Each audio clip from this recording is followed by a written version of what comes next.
பிரியமானவர்களே, கர்த்தர் நல்லவர். இந்த நாள் கர்த்தர் உண்டு பண்ணின நாள். இந்த நாள் அற்புதத்தின் நாள், ஒரு சூப்பர் நேச்சுரல் நாள். நிச்சயமாகவே இயற்கைக்கு அப்பாற்பட்ட விதத்தில் இந்த நாளில் வெற்றியை அனுபவிப்பீர்கள். இயேசுவின் நாமத்தினால, என்னை பலப்படுத்துகிற கிறிஸ்துவினாலே எல்லாவற்றையும் செய்ய எனக்கு பலன் உண்டு. இந்த நாளில் ஐயோ எனக்கு பலவீனமாக இருக்குது, சோர்வாக இருக்குது, கவலையாக இருக்குன்னு புலம்பலோடு ஒரு வேளை தொடங்கியிருந்தீங்க அப்படின்னா, இன்றைக்கு இந்த கர்த்தருடைய வார்த்தையோடு கூட இந்த நாளை துவங்குங்கள்.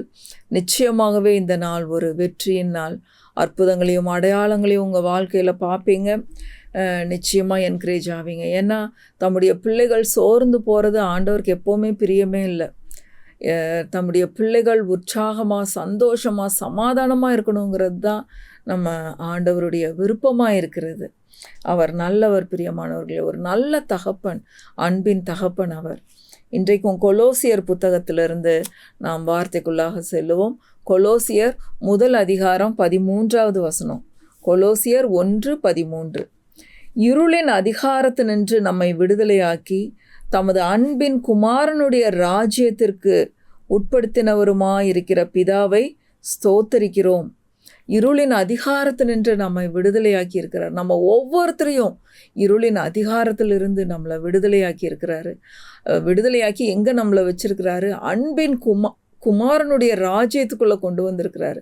நம்ம எல்லாம் ஒரே குடும்பம், இயேசுவின் குடும்பத்துக்குள்ளே இருக்கிறோம். அந்த இயேசுவின் குடும்பத்துக்குள்ளே வியாதி இல்லை, சண்டைகள் இல்லை, கூச்சல் குழப்பங்கள் இல்லை, அமைதி, அன்பு, சந்தோஷம், சமாதானம், நல்வாழ்க்கை, நல்ல குடும்ப உறவுகள், நல்ல தொழில், லாபங்கள், இதுதான் உண்டாயிருக்கு. அங்கே தோல்விகள் கிடையாது. தோல்விகள் வர்ற மாதிரி இருந்தாலும் ஆண்டவர் எல்லாவற்றையும் அதை வெற்றியாய் மாற்றி போடுகிற தேவன். அனைத்து தீமைகளையும் அவர் நன்மையாய் மாற்றுகிற தேவன். அவர் நல்லவர் பிரியமானவர்களே. பாருங்கள், அடுத்தது இப்போ நம்ம யார் குடும்பத்தில் இருக்கோம்? இயேசுவின் குடும்பத்தில் இருக்கோம். அன்பின் குமாரனுடைய ராஜ்யத்திற்கு நம்மளை உட்படுத்தி இருக்கிறாரு. அதனால் நம்ம சந்தோஷமாக இருக்கலாம், பயப்பட தேவையில்லை, மரண பயங்கள் இல்லை, ஆறுதல்கள் பெருகி இருக்குது. அப்பா நம்ம கூட இருக்கிறாரு, ஏசப்பா நம்ம கூட இருக்கிறாரு, அன்பின் பிதா நம்ம கூட இருக்கிறாரு. பாருங்கள், 2வது அதிகாரம் இன்னொரு முக்கியமான காரியம், இருளின் அதிகாரத்தினின்று நம்மை விடுதலையாக்கி அன்பின் குமாரனுடைய ராஜ்யத்துக்குள்ள சாபங்கள் இல்லை. எல்லா சாபங்களையும் வியாதிகளையும் அவர் கல்வாரி சிலுவையில் தன்னுடைய சொந்த சரீரத்தில் எல்லாத்தையும் தூக்கி அவைகளை எல்லாம் ஒன்றுமில்லாமல் செய்து நமக்கு வெற்றியை சம்பாரித்து கொடுத்துருக்கிறாரு. பாருங்கள், அடுத்தது 2வது அதிகாரம் 13, 14, 15 3 வசனங்களும் ரொம்ப முக்கியமான வசனங்கள். கொலோசியர் 2, 13, 14, 15. உங்கள் பாவங்களினாலேயும் உங்கள் மாம்ச விருத்த சேதனம் இல்லாமையினாலேயும் மரித்தவர்களாயிருந்த உங்களையும் அவரோடே கூட உயிர்ப்பித்து அக்கிரமங்கள் எல்லாவற்றையும் உங்களுக்கு மன்னித்து, அக்கிரமங்கள் எல்லாம் என்ன பண்ணிட்டாரு? நம்மளுக்கு மன்னிச்சிட்டாரு. இன்னியும் நான் மீட்கப்பட்ட பாவி, நான் ரட்சிக்கப்பட்ட பாவி, இன்னும் பாவத்தில் இருக்கிறேன் அப்படி சொல்ல நீங்கள் இன்னும் பாவம் பண்ணிக்கிட்டே தான் இருப்பீங்க பிரியமானவர்களே. நம்மளுடைய பாவங்கள், அக்கிரமங்கள் எல்லாவற்றையும் நமக்கு மன்னித்திருக்கிறார், நம்மளை உயிர்ப்பித்திருக்கிறார். உயிர்ப்பித்து அவரோடு கூட நம்மளை உட்கார வைத்திருக்கிறார். பாருங்கள், 14வது வசனம். நமக்கு எதிரிடையாகவும் கட்டளைகளால் நமக்கு விரோதமாகவும் இருந்த கையெழுத்தை குலைத்து அதை நடுவில் இராதபடிக்கு எடுத்து சிலுவையின் மேல் ஆணி அடித்து, நம்மளுக்கும் பிதாவுக்கும் விரோதமாக இருக்கிற எல்லா காரியங்களையும், என்னென்ன விரோதமாக இருக்குன்னு நீங்கள் நினைக்கிறீங்களோ, எது உங்களை பாவின்னு சொல்ல தூண்டுதோ அந்த எல்லா காரியங்களையும், நீங்கள் தப்புன்னு நினைக்கிற எல்லா காரியங்களையும் அவர் எடுத்து என்ன பண்ணிட்டாரு? அவர் சிலுவையின் மேலே ஆணி அடித்து விட்டார். ஆணி எடுத்தது மட்டும் இல்லாதபடி சிலுவையின் மேல் உங்கள் நடுவில் இராதபடிக்கே எடுத்துட்டாரு. எடுத்து கொண்டு போய் சிலுவையில் ஆணி அடிச்சிட்டாரு. எங்கே? தன்னுடைய சொந்த சரீரத்தில். அவருடைய கைகளில் ஆணிகள், விழால ஆணி, காலில் ஆணிகள், எல்லா பாவங்களும் அக்கிரமங்களும் எல்லாம் அங்கே நிர்மூலமாயிருச்சு, ஒன்றுமில்லாதபடி. 15வது வசனம். துரைத்தனங்களையும் அதிகாரங்களையும் முறிந்து கொண்டு வெளியரங்கமான கோலமாக்கி அவைகளின் மேல் சிலுவையிலே வெற்றி சிறந்தார். அவை எல்லாவற்றையும் ஒன்றும் இல்லாதபடி நேக்கடா ஒன்று கூட உங்களுக்கும் பிதாவுக்கும் மறைவா இல்லை. அவ்வளோத்தையும் எடுத்து சிலுவையில் ஆணி அடித்து எல்லாம் அதிலிருந்து வரக்கூடிய எல்லா துரைத்தனங்கள், அதிகாரங்கள், பிசாசனவன் பயங்காட்டலாம். நீ இதை பண்ணியிருக்கியே, அந்த நாளில் இந்த பாவம் பண்ணியே, இதை இந்த பண்ணி அப்படின்னு அநேக காரியங்களை உங்களுக்கு சுட்டி காட்டி ஒரு குற்ற உணர்வுக்குள்ளே உங்களை கொண்டு போயிட்டுருப்பான். அவனுக்கு நீங்கள் எடுத்து சொல்லுங்க, அவைகளை எல்லாம் இயேசுவானவர் என்ன பண்ணியிருக்கார்? சிலுவையின் மேல் ஆணி அடித்திருக்கிறார். என் நடுவில் இராதபடிக்கு அவர் எடுத்திருக்கிறார். எல்லா துரைத்தனங்களையும் அதிகாரங்களையும் முறிந்து கொண்டு வெளியரங்கமான கோலமாக்கி அவைகளின் மேல் சிலுவையிலே வெற்றி சிறந்தார். ஹல்லேலூயா!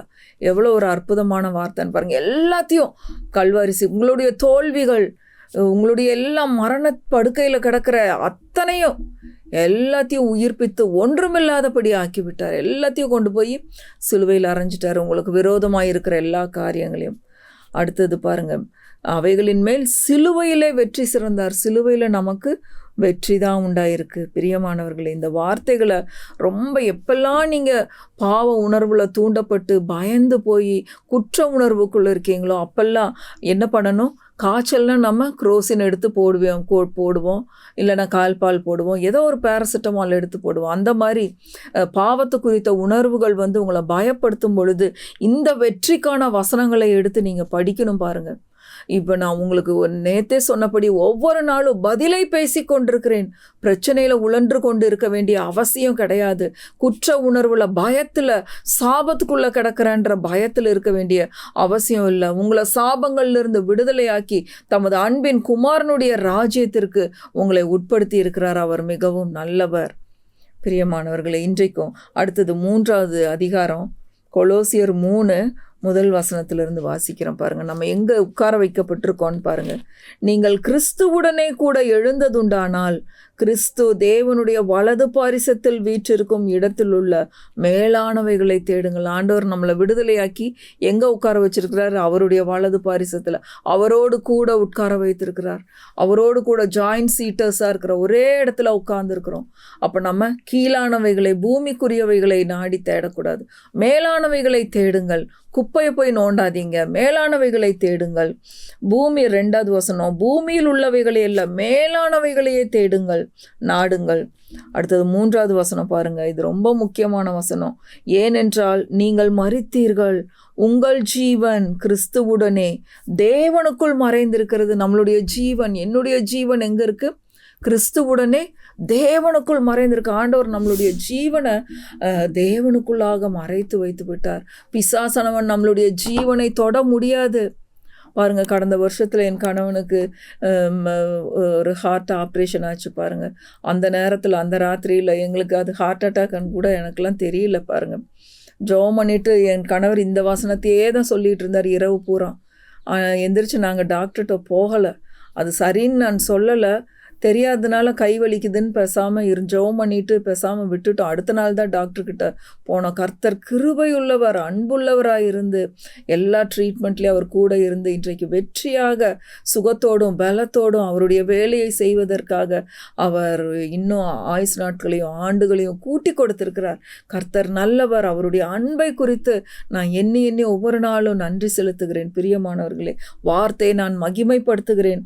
அவர் சொல்லிக்கிட்டே இருந்த வார்த்தை என்னன்னா, ஏனென்றால் நீங்கள் மரித்தீர்கள், உங்கள் ஜீவன் கிறிஸ்துவுடனே தேவனுக்குள் மறைந்திருக்கிறது. என்னுடைய ஜீவன் கிறிஸ்துவுடனே தேவனுக்குள் மறைந்திருக்கு. சாத்தானே, நீ என் சரீரத்தை தொட முடியாது இயேசுவின் நாமத்தினால அப்படின்னு இரவு பூரா சொல்லிக்கிட்டே இருந்தார். பாருங்க, இன்றைக்கும் ஜீவனோடு பலத்தோடு சுகத்தோடு இருக்கிறார். அவர் அற்புதமான ஆண்டவர். பிரியமானவர்களே, இந்த வார்த்தையில் அவ்வளோ வல்லமை இருக்குது. நீங்கள் ஒரு வேளை பலவீனம் சுகவீனங்களில் இருப்பீர்கள், ஆனால் இந்த வார்த்தையை எடுத்து சொல்லுங்கள். மரண படுக்கையில் இருக்கிறவங்களுக்கு இந்த வார்த்தையை சொல்லுங்கள். உங்களுடைய ஜீவன் கிறிஸ்துவுடனே தேவனுக்குள் மறைந்திருக்கு. சாத்தான் உங்கள் சரீரத்தை தொட முடியாதுன்ற வார்த்தையை சொல்லுங்கள். அகால மரணங்கள், திடீர்னு மரணம் ஏற்படுது. இப்படிப்பட்ட மரணங்கள்லாம் ஆண்டவர் அனுமதிக்கிறது இல்லை. பிசாசானவன் ஜீவனை தொடும்படியாக வரும்பொழுது, அப்பாலே போ சாத்தானே, என்னுடைய ஜீவன் கிறிஸ்துவுடனே தேவனுக்குள் மறைந்திருக்குன்னு சொல்லி நம்ம வார்த்தையை சொல்லி அரட்டணும். பாருங்க, அப்போ அவன் ஓடியே போவான். பிசாசுக்கு எதிர்த்து நில்லுங்கள், அப்பொழுது அவன் உங்களை விட்டு ஓடி போவான் என்று எழுதப்பட்டிருக்கு. எவ்வளோ அற்புதமான வார்த்தைகள் பாருங்கள். இன்னும் ஒரே வார்த்தையை சொல்லி முடிக்கிறேன். ரோமர் 8வது அதிகாரம் சுகத்துக்கான வசனங்களை ஒவ்வொரு நாளும் நீங்கள் எடுத்து சொல்லும் பொழுதும் நீங்கள் சுகத்தோடும் பலத்தோடும் இருப்பீங்க. ரோமர் 8வது அதிகாரம் 11வது வசனம் பாருங்கள், ரொம்ப முக்கியமான வசனம். அன்றியும் இயேசுவை மரித்தோரிலிருந்து எழுப்பினவருடைய ஆவி உங்களில் வாசமாயிருந்தால் கிறிஸ்துவை மரித்தோரிலிருந்து எழுப்பினவர் உங்களில் வாசமாயிருக்கிற தம்முடைய ஆவியினாலே சாவுக்கேதுவான உங்கள் சரீரங்களையும் உயிர்ப்பிப்பார். பிரியமானவர்களே, இன்றைக்கு எப்படிப்பட்ட பலவீனத்தில் நீங்கள் இருந்தாலும் உங்களுடைய சாவுக்கேதுவான சரீரங்களை அவர் உயிர்ப்பிக்கிற தேவனாயிருக்கிறார். சாவுக்கேதுவான உங்கள் சரீரங்களையும் உயிர்ப்பிப்பார். எதனால? கிறிஸ்துவை மரித்தோரிலிருந்து எழுப்பினவருடைய ஆவி உங்களில் வாசமாயிருந்தால். வாசமாயிருக்கு. கிறிஸ்துவை மரித்தோரிலிருந்து எழுப்பினவருடைய ஆவி நமக்குள்ள வாசமாயிருக்கிறபடினால எந்த சரீரத்தை பலவீனமோ வியாதிகளோ துக்கம் துன்பங்கள் எதுவும் அணுக முடியாது. தைரியமாக இருங்க. இந்த சரீரம் இது கர்த்தருடைய ஆலயம்.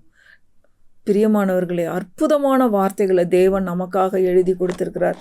இது இந்த வேத புத்தகம் கர்த்தருடைய அன்பின் கடிதம் பாருங்க. நம்மளை நேசித்ததுனால அவருடைய வார்த்தைகளை வைத்து நமக்கு எழுதி கொடுத்துருக்கிறார். என்னென்ன தோல்வியில் நீங்கள் உழன்று கொண்டு இருக்கிறீங்களோ அதற்கான வசனங்களை எடுத்து நீங்கள் எழுதுங்க. எங்கள் சேனலை நீங்கள் சப்ஸ்கிரைப் பண்ணாமல் பார்த்தீங்கன்னா சப்ஸ்கிரைப் பண்ணுங்கள். உங்களுடைய கேள்விகளுக்கான பதில்கள் ஒவ்வொரு டாப்பிக்லேயும் நான் பேசியிருக்கிறேன். அதற்குரிய வசனங்களை எடுத்து நீங்கள் உங்கள் டைரியிலையோ உங்கள் வேதத்திலையோ நீங்கள் குறித்து வைத்து ஒவ்வொரு நாளும் இந்த வசனங்களை படிங்க.